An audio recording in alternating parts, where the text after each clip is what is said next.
Hello students, हम लोगों ने लास्ट वीडियो लेक्चर में बॉयल्स लॉ हम लोगों ने पढ़ा और वहीं से मैं कुछ और बॉयल्स लॉ को ही मैं कंटिन्यू करता हूँ। हमने कुछ आपको न्यूमेरिकल्स प्रॉब्लम्स भी बनाना हमने सिखाया था, ठीक है। नेक्स्ट अब हम लोग देखते हैं कि बॉयल्स लॉ में हम लोगों ने देखा था P B equal to constant T. तो यदि इनको लॉग ले लिया जाए फिर उसके बाद हम लोग प्लॉट करें तो इसके ग्राफ कैसे होंगे उसके बारे में हम लोग थोड़ी और आगे बॉयल्स लॉ के बारे में आगे चलते हैं। तो देखिए, तो फिर हम लोगों ने यहाँ तक ये पढ़ रखा था बॉयल्स लॉ में P V equal to constant, ठीक है, टी। यहाँ तक हम लोगों ने पढ़ रखा था बॉयल्स लॉ में। अब क्या करते हैं, दोनों ओर लॉग ले लीजिए। देखिए, टेकिंग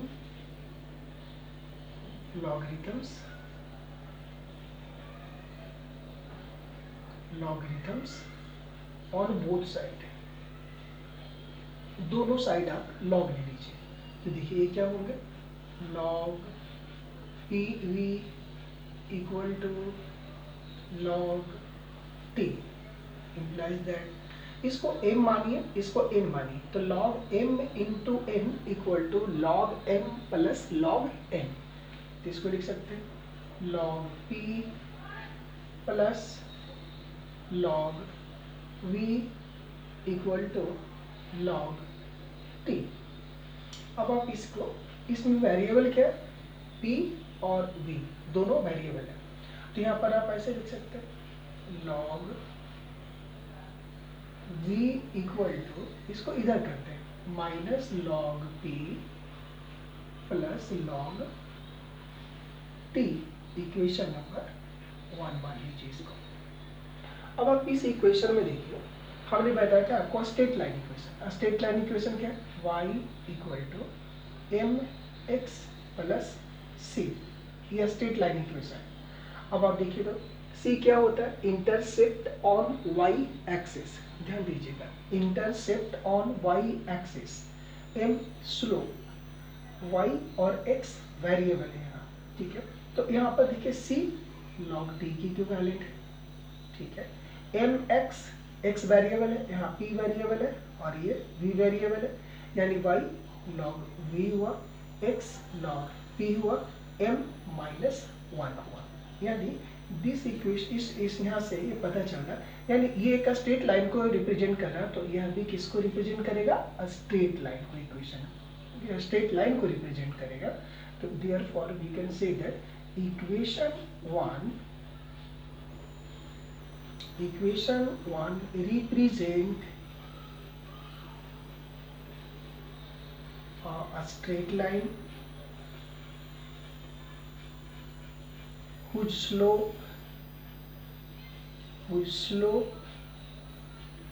is -1 and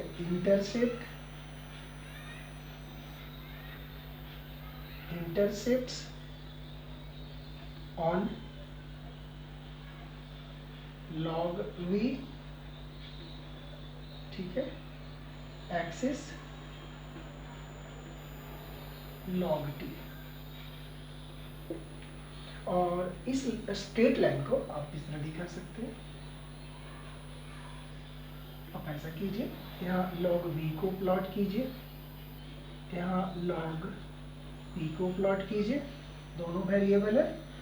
आप देखिए स्लोप क्या है, निगेटिव है या पॉजिटिव है, निगेटिव है, तो स्लोप निगेटिव है तो लाइन ऐसे आएगा, ठीक है। और यहाँ से आप देखिए ये 0 और ये क्या हो गए, इंटरसेप्ट कितना, log t, ठीक है, ये थीटा हो गए, राइट, और यहाँ से हो गया tan theta equal to minus m. This one is the slope of this equation. तो आप ये जिस स्ट्रेट लाइन को रिप्रेजेंट किया, आप इसे इसको इस तरह से दिखा सकते हैं। नेक्स्ट देखिए, अब आपको जो क्वेश्चंस दिए जाएंगे वो अलग अलग तरीके से दिए जाएंगे ना, इसको इस तरह से भी दिए जा सकते हैं। देखिए, जैसे यहाँ हम लोगों ने देखा, since P V equal to T, therefore V equal to T into 1 by P। अब आप log ले लीजिए, देखिए log V taking logarithm on both sides equal to log T into 1 by P implies that log V equal to log T plus log 1 by P, राइट। इसको आप ऐसे लिख सकते हैं log V y equal to, ठीक है, यहाँ से minus plus 1 into log 1 by P, ठीक है, ये हो गया M x plus log T C की इक्वलेंट, तो Y equal to M x plus C. Straight line slope क्या होगा, यहाँ से plus 1, M equal to slope है प्लस 1 यहाँ से, और लॉग 1 बाई पी और लॉग वी दोनों को एक दूसरे के अगेंस्ट प्लॉट कीजिए। तो यह भी क्या करता है, एक स्ट्रेट लाइन को रिप्रेजेंट करता है, ठीक है, जिसमें स्लोप क्या होगा यहाँ से, स्लोप इक्वल टू यहाँ प्लस 1, ठीक है, that is equal to tan theta, ठीक है, ये स्लोप हो गए। ये इंटरसेप्ट क्या है, intercepts equal to log T, right, और ये स्ट्रेट लाइन इस तरह से आप इसे दिखा सकते हैं। यहाँ लॉग वी को प्लॉट कीजिए, यहाँ लॉग 1 बाई पी को, और यहाँ देखिए स्लोप पॉजिटिव है, यानी स्ट्रेट लाइन ऐसा होगा। सॉरी, अब यहाँ ये एंगल होगा थीटा, ये होंगे इंटरसेप्ट लॉग टी, राइट। इस तरह से आप दिखा सकते हैं। तो ये था आपका बॉयल्स लॉ, और बॉयल्स लॉ के दो तरह से हम लोग रिप्रेजेंट कर सकते हैं। Eight constant temperature the given volume of a gas is inversely proportional to its pressure। Next दूसरे फॉर्म में इसको एक्सप्रेस कर सकते हैं, eight constant temperature the product of the pressure and the volume of A given amount of gas is always constant. और हम लोगों ने देखा कि ग्राफिकली किस तरह से हम लोग रिप्रेजेंट कर सकते हैं और डिफरेंट। तो ये था आपका बॉयल्स लॉ। नेक्स्ट अब हम लोग पढ़ते हैं चार्ल्स लॉ। हेडिंग डाल लीजिए Charles law.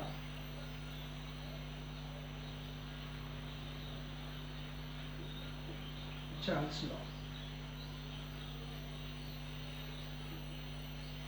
Charles law volume और टेम्परेचर में रिलेशन को बताता है एट कांस्टेंट टेम्परेचर, यानी it indicates relation between volume and temperature at constant P, ठीक है, at P equal to constant.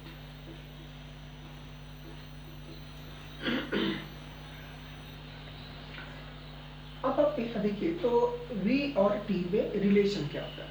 तो कोई किसी एक कंटेनर में हम ये गैस ले लेते हैं, ठीक है, तो आप जानते हैं कि टेम्परेचर बढ़ाने से गैस की वॉल्यूम बढ़ती है, ठीक है। तो जस्ट इसका अपोजिट आप आइए, टेम्परेचर को डिक्रीज करेंगे तो वॉल्यूम क्या होती है, डिक्रीज होती है। यानी किसी भी गैस की वॉल्यूम को टेम्परेचर के साथ यदि रिलेट करते हैं तो टेम्परेचर बढ़ाने से वॉल्यूम बढ़ता है, टेम्परेचर घटाने से वॉल्यूम घटता है। लेकिन वॉल्यूम किसी भी गैस का given amount of A gas की जो वॉल्यूम होती है वो वह टेम्परेचर के डायरेक्टली प्रोपोर्शनल नहीं होती है। वॉल्यूम टेम्परेचर को इंक्रीज करेंगे तो वॉल्यूम इंक्रीज होंगे, टेम्परेचर डिक्रीज करेंगे तो वॉल्यूम डिक्रीज होंगे। लेकिन जिस प्रोपोर्शन में टेम्परेचर आप इंक्रीज करते हैं उस प्रोपोर्शन में वॉल्यूम इंक्रीज नहीं होता। यानी कह सकते हैं कि गैस की टेम्परेचर इंक्रीज करने से उसके वॉल्यूम इंक्रीज होते हैं, टेम्परेचर डिक्रीज करने से वॉल्यूम डिक्रीज होते हैं, but they are not directly proportional to each other. ऐसा देखा गया कि जब किसी गैस के टेम्परेचर 1 डिग्री सेंटीग्रेड से या तो आप इंक्रीज करते हैं या डिक्रीज करते हैं, तो उस गैस की 0 डिग्री सेंटीग्रेड पर जितनी वॉल्यूम होती है उसका 273 पार्ट या तो इंक्रीज होता है या तो डिक्रीज होता है। बात आ रही समझ में? तो यहाँ हम लोगों ने देखा, हम लोग ये मान लेते हैं, let volume of gas at 0 degree C equal to V naught. हम लोगों ने मान लिया कि किसी गिवन अमाउंट ऑफ गैस की जो वॉल्यूम है 0 डिग्री सेंटीग्रेड पे वह V नॉट है।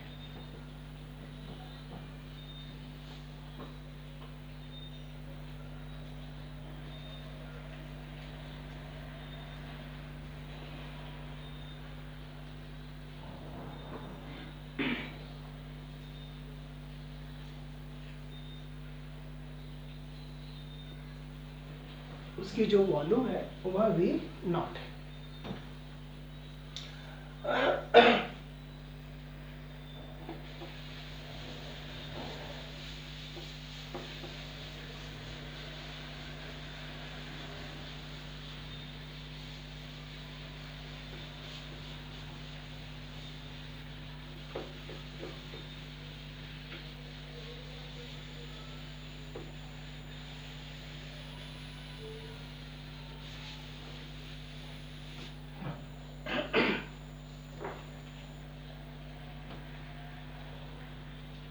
उसकी जो वॉल्यूम है वो V नॉट है और इसकी अब गैस की टेम्परेचर 1 डिग्री सेंटीग्रेड से इंक्रीज करते हैं, ठीक है। तो जब आप 1 डिग्री सेंटीग्रेड से इंक्रीज करते हैं, यहाँ से मैं लिखता हूँ व्हेन टेम्परेचर, ठीक है, टेम्परेचर इंक्रीज फ्रॉम 1 डिग्री से its volume increases by V naught divided by 273। अब देखिए, पहले 0 डिग्री सेंटीग्रेड पर गैस का वॉल्यूम V नॉट था। हमने इसकी टेम्परेचर को 1 डिग्री सेंटीग्रेड से इंक्रीज किया। आप डिक्रीज भी कर सकते हैं, डिक्रीज करेंगे तो इतना से वो घट जाएंगे और इंक्रीज करेंगे तो V नॉट बाई 273 से इंक्रीज हो जाएंगे। हमने यह माना इसकी जो टेम्परेचर है हमने 1 डिग्री सेंटीग्रेड से इंक्रीज कर दिया। तो इंक्रीज करने से इतनी तो वॉल्यूम बढ़ गए। अब पहले कितने थे V नॉट, तो अब कितने वॉल्यूम हो गए। Therefore volume of gas means given amount of a gas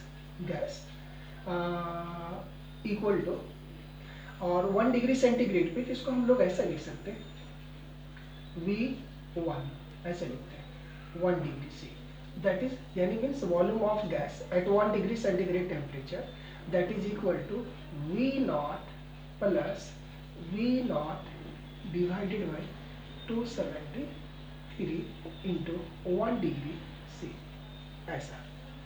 अब देखिए इसके वॉल्यूम ऑफ गैस, यदि आप टेम्परेचर को 2 डिग्री सेंटीग्रेड से इंक्रीज करते हैं तो क्या हो जाएगा V naught plus V naught divided by 273 into 2 degree C।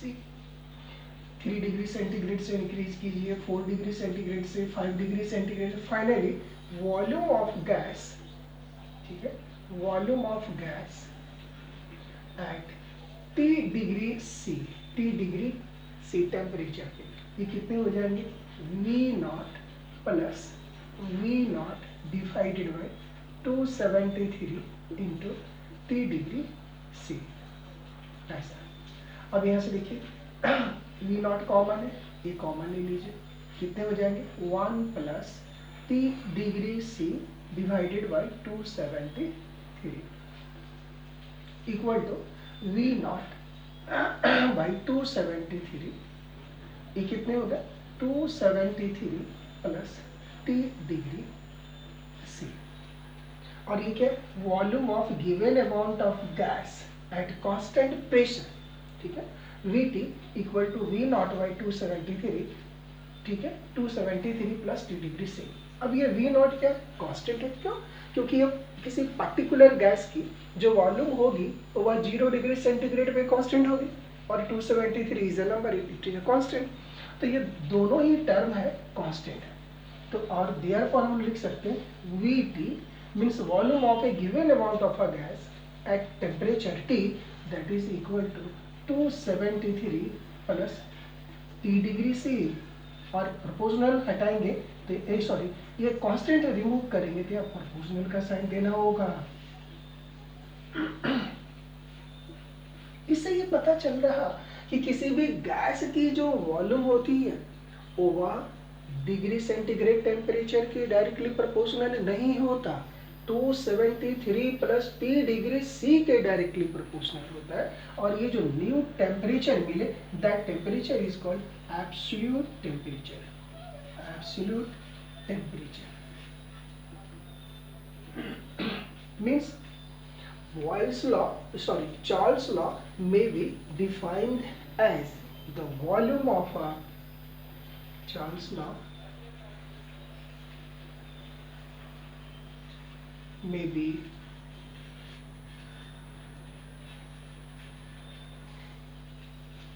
defined as the volume of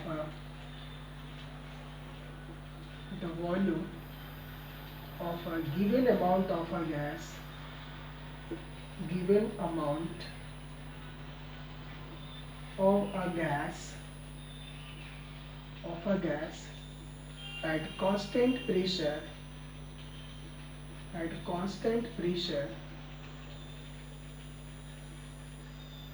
is directly proportional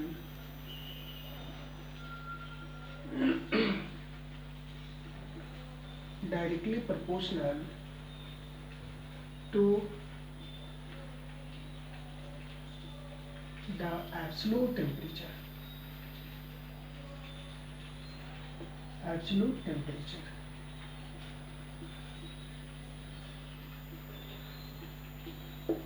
therefore यहाँ से हो गया कि Vt is directly proportional to 273 plus T degree C। अब यहाँ पर एक टेम्परेचर का न्यू स्केल हम लोगों को मिला, जो कि हम लोग टेम्परेचर को डिग्री सेंटीग्रेड में मेजर करते थे। अब डिग्री सेंटीग्रेड में यदि 273 हम लोग ऐड कर देंगे तो ये एब्सोल्यूट टेम्परेचर कहलाएगा, एब्सोल्यूट टेम्परेचर। और इस सिचुएशन में ये एब्सोल्यूट टेम्परेचर हो गया, और इसी को हम लोग कहते हैं केल्विन स्केल,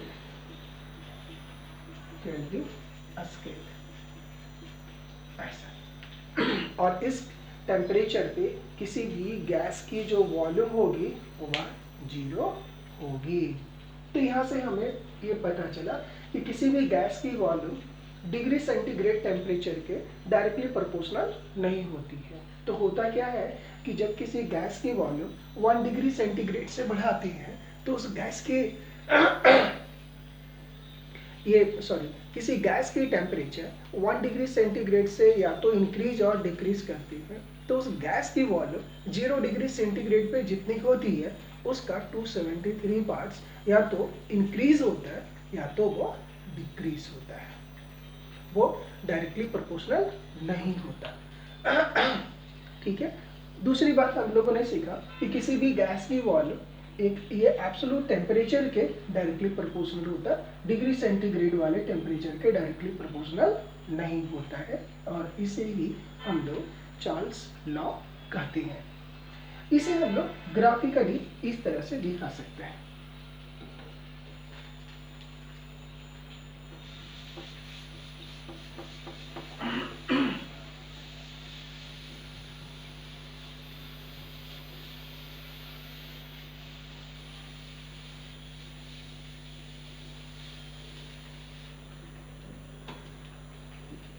यहाँ से हमने देखा कि Vt means volume of gas at a volume of a given amount of a gas that is directly proportional to, ठीक है, इनके लिए हम लोग यूज करेंगे टी के, यानी टेम्परेचर इन केल्विन स्केल, हम लोग ऐसा लिख सकते हैं। और इन इक्वेशन नंबर इसको 2 मानते हैं, और यहाँ से हम लोग ऐसा लेके चलते हैं, implies that V equal to K into T, equation number 3। ये हो गया फ्रॉम चार्ल्स लॉ। अब हम लोगों ने ये पहले बॉयल्स लॉ पढ़ा है, ठीक है, और ये हो गया Charles law. V equal to K into T, K is a constant where K equal to constant, ठीक है, T is the temperature, कौन सा temperature, T equal to absolute temperature और Kelvin scale, Kelvin scale, temperature in Kelvin scale, और at P equal to constant, P यहाँ पे constant है, right. Next अब हम लोग ग्राफिकली देखते हैं, देखिए, तो ग्राफिकली हम लोग इस तरह से इसको दिखा सकते हैं। यहाँ 0 लीजिए, यहाँ टेम्परेचर मानिए, ठीक है, टेम्परेचर इन डिग्री सेंटीग्रेड, ठीक है, टेम्परेचर इन डिग्री सेंटीग्रेड, ये एक्स एक्सिस, ये वाई एक्सिस, इधर निगेटिव आएंगे। और मान लेते हैं किसी गैस की जो वॉल्यूम है, ये वॉल्यूम है, वॉल्यूम ऑफ गैस, ये टेम्परेचर मान लेते हैं, यहाँ से टेम्परेचर पे यहाँ है। अब धीरे धीरे टेम्परेचर घटा रहे हैं, तो ठीक है, ये ऐसे आएंगे, देखिए यहाँ तक आ गए, ठीक है, यानी कि टेम्परेचर 0, लेकिन गैस की वॉल्यूम अभी भी 0 नहीं हुआ, तो इसको आप आगे बढ़ाएंगे यहाँ।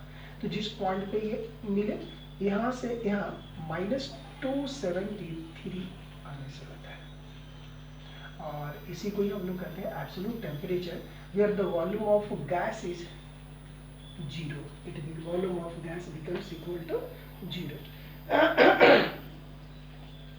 तो ये डिग्री सेंटीग्रेड में टेम्परेचर है, और इसको हम लोग इस तरह से दिखा सकते हैं। और ये देख रहे हैं 0 डिग्री, यहाँ से इसको आप इस तरह दिखाएंगे, तो ये जो है, ये दोनों के बीच का ये जो डिस्टेंस है, there is the volume of gas at 0 degree centigrade temperature. और किसी भी गैस की टेम्परेचर को 1 डिग्री सेंटीग्रेड से घटाए तो ये जितनी होती है उसी का 273 पार्ट्स या तो इंक्रीज होता है या वो डिक्रीज होता है, ठीक है।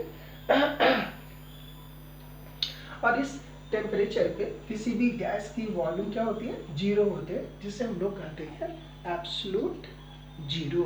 इसको यहाँ पर एब्सोल्यूट 0 भी कहते हैं, एब्सोल्यूट 0, ऐसा। तो हम लोग चार्ल्स लॉ को इस तरह से रिप्रेजेंट कर सकते हैं। नेक्स्ट देखिए,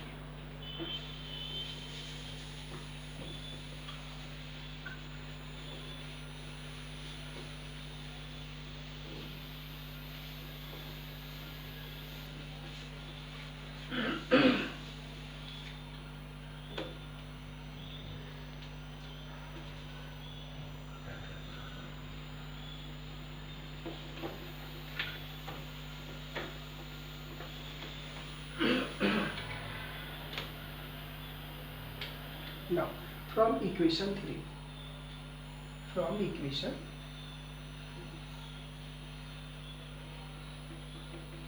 equation 3, we taking logarithms on both side, taking logarithms on both side, on both side, ये क्या हो जाएंगे, log v, right, log v equal to log kt, और ये क्या होंगे, log v equal to log k plus log t। यहाँ क्या होता है, प्रेशर इज कांस्टेंट। अब आप यहाँ देखिए, इसमें वेरिएबल कौन है, वॉल्यूम और टेम्परेचर, ये क्या है, कांस्टेंट। अब देखिए इसको आप ऐसे लिख लीजिए, log v equal to log t, right, equal to log k, ठीक है। अब यहाँ से देखिए log v, यहाँ होगा ये प्लस है ना, प्लस है। देखिए ये वेरिएबल है तो y equal to X, m क्या हो गया +1, ये हो गया क्या c, तो y equal to M x plus C, straight line, हाँ तो ये स्ट्रेट लाइन है, ठीक है। मीन्स ये आप इसको मान लीजिए, मान ली इक्वेशन नंबर 4, तो equation 4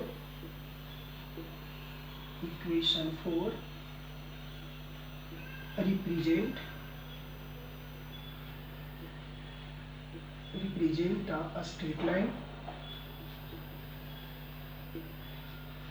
straight line whose slope is +1 and intersect